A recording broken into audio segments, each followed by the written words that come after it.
tá? Com isso, você tem, por exemplo, uma coisa que já caiu na prova do ITA, de não sei que ano. Eu sei que foi entre 89 e 96, que foi as provas que eu resolvi do ITA para estudar para o vestibular. Também estudei até 99, isso também. Então, ele tinha uma questão que era o seguinte. Ele falava da produção industrial do alumínio e a produção industrial do ferro. E era uma pegadinha, né? Que ele trocou. O ferro que é produzido nas metalúrgicas, ele é gerado em altos fornos, tá?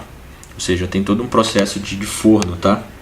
Eu não lembro de cabeça como é que era. Eu sei que é em altos fornos. Tanto que você vê as siderúrgicas são uns fornos lá gigantes, né? Uns fornos. São os fornos, uns fornos. Portos. Cachorros. Não sei falar isso. É os fornos, né? E já a produção do alumínio industrial, ele é produzido por eletrólise. Por isso que ele é caro, porque você tem que gastar uma puta energia elétrica para produzir alumínio. E daí a pegadinha do cara dizia que o alumínio era produzido em altos fornos e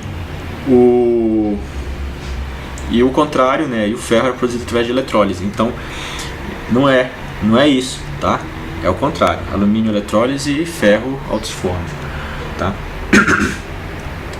Existe um processo de você melhorar ali as superfícies metálicas chamado galvanização. A galvanização nada mais é que um processo de eletrólise, no qual você vai cobrir uma superfície metálica lá, tá? E com outra, se eu não me engano. Entendeu? Então, para isso que serve esses caras. Nisso, você tem uma relação muito intrínseca entre a energia elétrica e a massa produzida na eletrólise. Quanto mais elétrons você aplica ali, ou seja, maior a corrente elétrica e maior o tempo que você fica frio, mais massa vai ser gerada ali. Gerada, na verdade, não vai ser gerada, mas vai aparecer da reação que você quer. Tá? Isso foi estudado empiricamente pelo Michael Faraday. Tá? O Michael Faraday foi aquele cientista inglês lá que descobriu um monte de coisa além da lei de Faraday, né? Empiricamente, o cara era foda. Ele não tinha formação acadêmica, ele era muito experimental, mas ele era muito inteligente. A lei de Faraday, que é do eletromagnetismo, e também essas leis quantitativas da eletrólise, né? Então ele falou: quanto mais tempo você passa uma corrente por uma substância, mais você gera matéria. Porque pense, quanto mais cargas você passa, mais átomos vão mudar de estado, né? De número de oxidação. E quanto mais o tempo passa, mais cargas você vai fazendo e mais átomos você vai mudando, certo? Então, nada mais é do que isso aí, ok? Agora a gente vai passar para uma parte de cálculo, tá? E é uma teoriazinha aqui.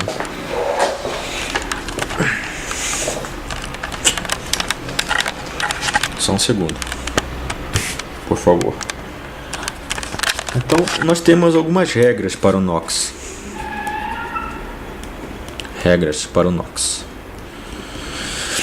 Então, dependendo do tipo de material, você tem um número de oxidação. Ele vai ser 0 quando for para substâncias simples. O que é uma substância simples? Uma substância simples é aquela formada apenas por um tipo de átomo. Uma substância composta é formada por dois tipos de átomos diferentes, ou mais, né? Para os metais alcalinos, então você tem número 1. Para os alcalinos terrosos, NOx é 2. Que são os caras da tabela periódica terrosos, família 2A. E NOx igual a 3, que são os fixos, né? Para o alumínio e para o bismuto. Ok? Tá. Só que você tem algumas observações. Tá? Observação número 1. Os demais metais, eles apresentam um número de oxidação variável. Demais metais apresentam NOx variável, tá? Por exemplo, o Cu, ou seja, o cobre, ele pode ser mais 1 e pode ser mais 2, né? O níquel, vamos decorando já isso aí, viu? O níquel mais 3 e o estânio mais 2 e o estânio mais 4. O ferro, ele pode ser mais 2, o ferro pode ser mais 3, tá? Todos esses metais apresentam 2 estados de oxidação, tá? E aí você tem uma regra para chamar eles, tá? Muito interessante. Você tem o final oso, né? O manhoso, e tem o ico. O ico. Então, o estado de maior número de oxidação, menor NOx. Isso aqui maior NOx. Então, esse cara aqui, por exemplo, se ele juntar e formar o Cl3, isso aqui vai ser cloreto férrico. E esse aqui vai ser o cloreto ferroso. Viu? Como é que é? Tá? Agora você tem os metais com maior variedade de NOx, ou seja, variam mais, que é o cromo, né? O cromo ele vai nos estados normais, ele tem Cr mais 2, Cr mais 3 e o Cr mais 6. Só um segundo, deixa eu ver aqui.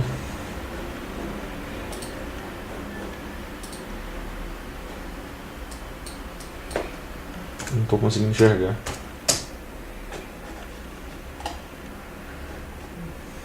Cr mais 6, isso. O chumbo, púmbulo, vai dos normais, ele varia P2+,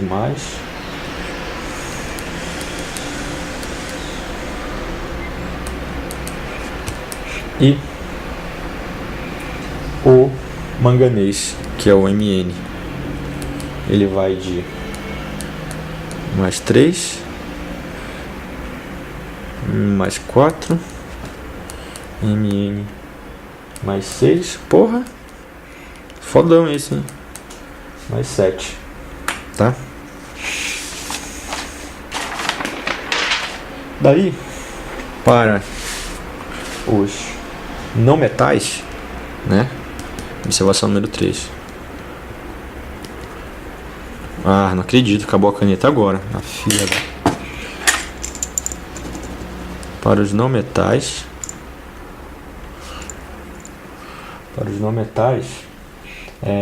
nenhum possui número de oxidação fixo.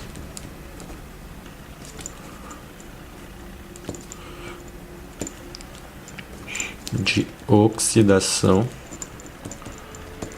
fixo, tá? Só que você tem algumas regras importantes para eles, tá? O hidrogênio, o NOx de hidrogênio, ele é Porra, mano, eu tô com problema, eu tenho que comprar caneta, velho. Não tem condições desse jeito. Ó, é tudo enfeite essas porcaria aqui. Vamos lá. Olha só.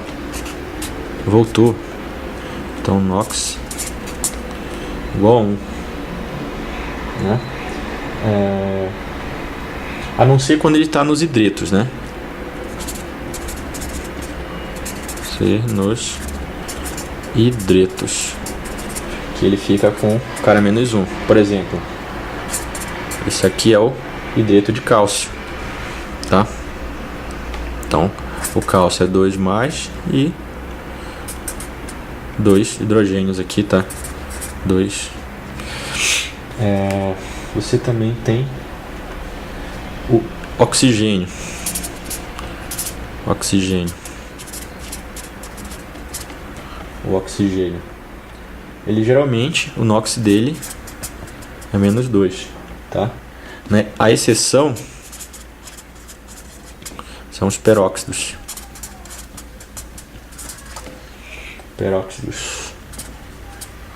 Os peróxidos, né? Por exemplo, esse cara aqui é o gerador de loiras, né? Água oxigenada. Peróxido de hidrogênio. Esse cara aqui é o peróxido de bário.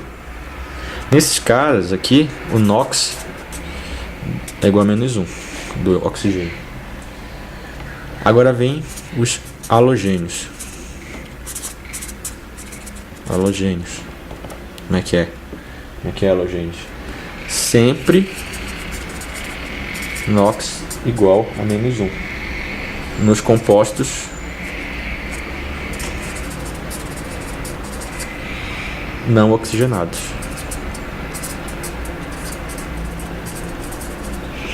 E o D, né? O NOx do enxofre, -2 para o enxofre em todos os compostos não oxigenados. É isso aí. Falou.